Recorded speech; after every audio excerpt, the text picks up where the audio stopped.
যে মা নেই বলে আজকে আমাকে এই দিনগুলো দেখতে হচ্ছে। হ্যালো এভরিওয়ান, কেমন আছো সবাই? আশা করছি সবাই ভালো আছো। তোমাদের ভালোবাসাতে আমিও ভালো আছি। চলে এলাম আরও একটা নতুন ব্লগ নিয়ে। তো এই ভিডিওটা হচ্ছে জামাই ষষ্ঠীর পরের দিন। জামাই ষষ্ঠীর দিন তো তেমন কিছু করিনি, বাট তোমাদের দাদাভাই বড় বড় কাঁকড়া নিয়ে এসেছিলো, 2 পদের মাছ নিয়ে এসেছিলো, তো সেগুলোই রান্না করেছি বাড়িতে বসে। শ্বশুরবাড়ি যাওয়ার কপাল তোমার দাদাভাইয়ের নেই। যতদিন আমার মা ছিল ততদিন গিয়েছি, মা নেই 5 বছর হয়েছে, তাই আর কেউ ডাকেও না আর যাওয়াও হয় না। বরাবরই জামাই ষষ্ঠী আমাদের ভিতরে নেই, তবুও জামাই ষষ্ঠী না থাকতেও জামাইদের ডেকে নিয়ে একটা খাওয়া দাওয়া হয়।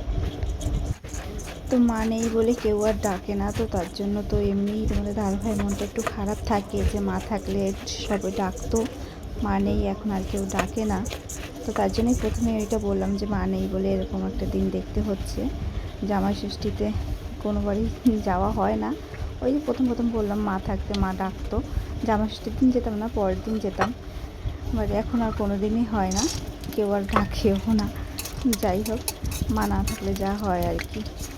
মা আমাদের ভালো করে রাখার জন্য যে কতটা মিথ্যে কথা বলতো সেটা এখন হাড়ে হাড়ে বুঝতে পারছি। তবে মা নেই বলে আরও বেশি কষ্ট হচ্ছে যে সেই কথাগুলো এখন রিয়েলাইজ করতে পারছি যে মা এইগুলো মিথ্যে কথা বলতো তাহলে আমাদের। তো যাই হোক, সেসব আর কিছু বলতে চাইছি না। জামা ষষ্ঠীর দিন তো কিছু হয়নি, তো জামা ষষ্ঠীর পরের দিন ভাবলাম তোমাদের দাদাভাইকে একটু পোলাও রান্না করে খাওয়াই। তো রাত্রিবেলা বাড়ি আসার পরে আমি বললাম যে একটু চাল নিয়ে এসো, আমি আজকে তোমাকে পোলাও রান্না করে খাওয়াবো। তো তার জন্য দাদাভাই তোমাদের চাল নিয়ে এসছে, আর বাড়িতে এগুলো যেগুলো ছিল সেই সব দিয়েই আমি কম সম করে তাড়াতাড়ি করে রাত্রিবেলা করে দিচ্ছি। তো প্রথমে বাদামটা ভেজে নিয়েছি, তো তারপরে কাজু নেই সরি কিশমিশটা ভেজে নিয়েছি। আর এখন আমি হাঁড়ির ভিতরে করবো বলে হাঁড়ির ভিতরে গোটা গরম মশলা দিয়ে দিয়েছি। আর এটা দেওয়ার পরের ভিতরে চাল দিয়ে খুব ভালোভাবে একটু নেড়ে চেড়ে নেবো। এর আগে 2বার করেছিলাম, প্রথমবার খুব ভালো হয়েছিল, আর দ্বিতীয়বার একটু নরম নরম হয়ে গেছিলো। বাট যখন ঠান্ডা হয়ে গেছে পোলাওটা, তখন কিন্তু খেতে দারুণ লেগেছিলো, মানে তখন ঝুরঝুরি হয়ে গেছিলো। আমি তো জানতাম না, কোনো দিন বানাইনি, বিয়ের আগে তো রান্না কী সেটাই তো জানতাম না। এখন সব কিছু পারি বলতে আস্তে আস্তে ট্রাই করছি, আস্তে আস্তে শিখে যাব। যাই হোক, এই নিয়ে 3বার আমি পোলাও রান্না করছি, জানি না এটা কেমন হবে। তো এখন তো আমি বাটা কিছু করতে পারবো না, তো মাকে বলছিলাম যে আদা রসুনটা বেটে দিতে, যেহেতু আজকে পোলাও আর আলু কষা করবো। তাড়াহুড়োতে এটাই ছিল, যেমন দুপুরবেলা থেকে প্রচণ্ড পরিমাণে বৃষ্টি হয়েছে, আমাদের উঠোনটা না একদম কাদা হয়ে গেছে। বোর বাইক নিয়ে বাড়ি ঢুকে যাওয়ার পরে বলছে যে এখন আর বাইক নিয়ে বেরোবো না, তো মাকে বললো যে চাল নিয়ে আসতে। মা দোকান থেকে চালটা নিয়ে এসছে, যদি বাইক নিয়ে বেরোতো তাহলে বাজারে গেলে নিখাত মাংস নিয়েই আসতো। তো যাই হোক, এখন শুধু আলু কষা আর ফ্রায়েড রাইস বলছি কেন, পোলাও করবো। তো সেটাই আজকে রাত্রে খাওয়া হবে, জানি না কেমন হবে। তো চলো দেখতে থাকুন, আর আমি রান্নাটা করতে থাকি।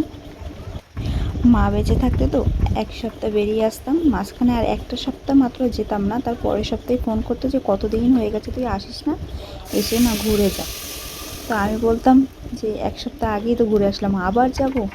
তো এখন সেটা বুঝতে পারছি যে এখন আর ফোন করে কেউ ডাকে না যে আয়, এসে 2 দিন থেকে যা। মনের ভিতরে অনেক কথা জমে থাকে, যেগুলো তাদের বলতে পারি না বলে তারাও বোঝে না। যেদিন বুঝবে, মানে যেদিন আমি বলতে পারবো সেরকমভাবে। আর আমার কী বলতো, আমি একটা বেশি একটু ইমোশনাল, বলতে গেলেই কেঁদে ফেলি, তো তার জন্য কারোর সাথে বলতেও চাই না, মুখও লাগাতে চাই না, নিজের কথা নিজের ভিতরে রাখি। আসলে সব থেকে বড়ো কথা কী বলতো, মানুষের কাছে টাকা না থাকলে তো মানুষের গুরুত্বটাই কমে যায়। মা থাকতে একবার আমি মাকে জিজ্ঞেস করেছিলাম যে মা টাকাটাই কি সব, নিজেদের ভিতরে আত্মীয় স্বজনের ভিতরে সম্পর্ক সেটা কিছু না? তো মা বলেছিল যে এখন যে যুগটা চলছে সেই যুগে টাকাই এমন জিনিস, টাকা না থাকলে নিজের মানুষও নিজেকে পর করে দেবে। জীবনে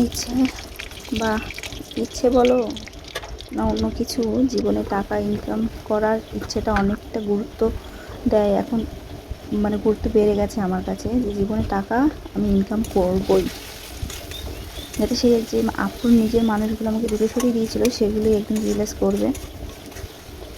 টাকাটাই যদি সব কিছু হয়ে থাকে, তো টাকা আমি একদিন ইনকাম করব।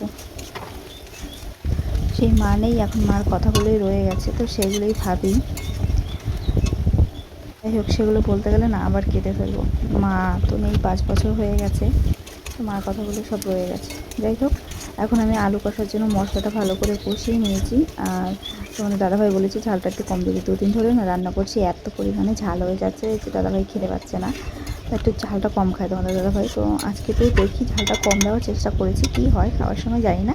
তো আমার পোলাও রান্না করা অলরেডি ডান হয়ে গেছে, আর ভিডিওটা এরপর আর কন্টিনিউ করতে পারিনি। চলো সবাইকে টাটা।